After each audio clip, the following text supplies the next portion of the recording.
Yawell, my father, the man behind the man who has apparently been behind my connection with Elliot this entire time.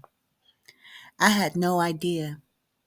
I'd seen this man throughout time in my adventures when I had the nickname of the Bloody Baby, of the Vengeful Goddess, of the Whore of Babylon. I'd dance through the streets with my father, and we'd rain down chaos wherever we went. I thought he indeed loved me, for he was my partner in crime in truth. Wherever there was trouble for me to get into, my father was there, always in the shadows, always orchestrating, puppeting, manipulating situations so they are in his favor. Today, I prepared for my wedding and I prepared for my divorce. It's a funny thing, preparing for a wedding and a divorce all in one day, especially knowing that your mother is spending this day enduring heartbreak. Yes, indeed. Last night at a party, my husband and I, my future husband, Cardi, were not invited to, that was apparently being held in our honor. I walked into the room, my jeans ripped, my shirt bloodied. I looked in the dance hall to see it full of gods and goddesses dressed in the best finery, and a large photograph of me set on top of a mantle.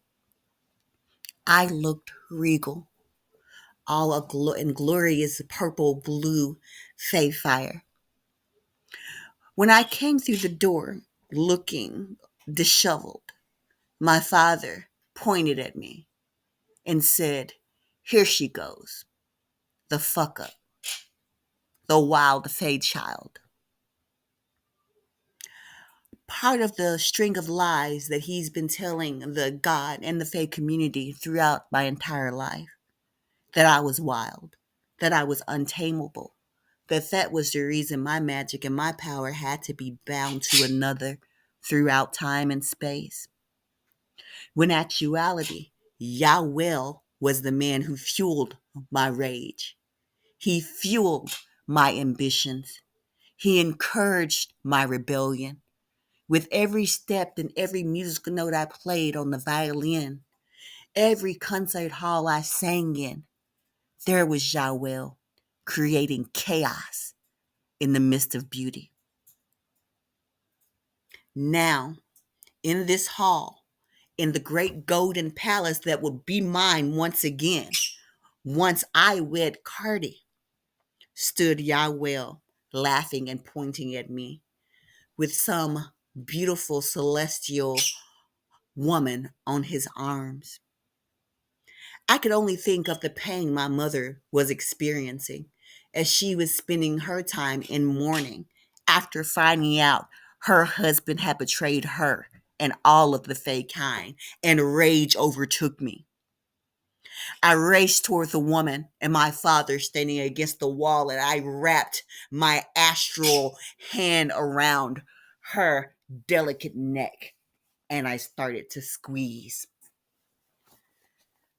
The ballroom in the celestial palace went silent. Yawell screamed, "Guards!" And an army of guards came out of nowhere, attempting to pull my hand from around this woman's delicate neck. There once was a time in my life when my father held the power to make that happen, when my belief in myself was so subjected to how he felt about me that I was powerless in his presence. But now, this night was no longer that night. When my father tried to take my faith away in the hand squeezing the life out of his mistress, my faith only grew stronger. As I rebound back to my body, quickly overcome by the guards my father had sought upon me, my own Yawell, I refused to release my hand from around that delicate throat. As I snatched back into the body, my astral hand continued to choke the woman my father was having an affair with until her life was out. The ballroom was in chaos, to say the least. All of my father's finely orchestrated plans to make me look like the rebellious child, to make it look like he'd established this major party for me in honor of my wedding, a wedding he does not want. All of his ambitions were falling away right before his eyes. I was home, but I'd achieved my task. I got rid of her, and I honored my mother. There wasn't long before a guard appeared at my balcony, begging me to come back to the Golden Palace. It seemed that Yawell had overplayed his hand in the presence of many people on this heavenly council. As I entered back, still disheveled, face bloodied, pants ripped from the previous hunt I'd been on, I encountered a god who I knew in my heart, but not really with my eyes. And he offered me a napkin and wiped the blood from my face. The disdain in his eyes for my father was quite clear. No one, even in the midst of family turmoil, was ever to let their children be dishonored in such a fashion. Eyes turned to Yawell as I walked around the room in garments unfit for a queen and still mingled with the guests at a party I wasn't invited to. It no longer mattered. I no longer served Yah well. The morning I woke up and I sung for the first time the song of my mother, a song of peace and happiness, a song of renewed hope and faith. I prepared first for the divorce, donning heavy purple garments, hating the way they felt against my body, but knowing that it was a requirement. The divorce, though painful, went off without a hitch, or so I thought. In the background, so many moves were being made by my father, and war was brewing. As my siblings and the Fae community all gathered at the enchanted castle to honor a sacred day, a day of divorce, a day of marriage, and a day of declaration of war,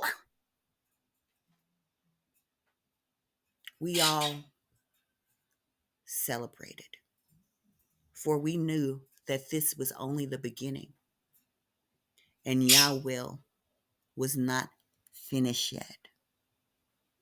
In the midst of the party, when Cardi looked away, Elliot took me in his arms and wrapped me in Fey magic, disappearing me into the New York streets with him so he could play the violin for me one last time. I hated it.